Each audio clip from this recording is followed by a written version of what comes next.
panibagong set sa mga puti. Kaya nga eh, tatlong ano na batch na yung nakaano sa atin. Nakalampas. Ang bibilis nila. Wow. Hello, Sir CD. Ay, good na. Pagod na. Pababa pa ulit.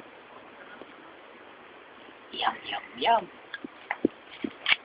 Hindi na makayam-yam-yam si Sir CD. Sayang, hindi nakapag-bake si Sir CD. Squash. Walang budget eh. Masarap pala siya. Na-realize ko lang ng mga 3 araw. Alam niyo, parang pumpkin cake. Noong una, ayoko tikman eh. Malapit na kami. 15 minutes na lang yung lalakarin. Kinain niya na ng buhay. Papunta na ng bunganga ng crater. Pero parang 4 kilos doon na Konti na lang, kaya pa? kaya pa. Oo, kaya pa. Tagal ni Ma'am Tina, oh. Tinutulak na ni Ma'am Joanne. Ayan na po sila. Bigay ko sa kanya to. The source of my strength.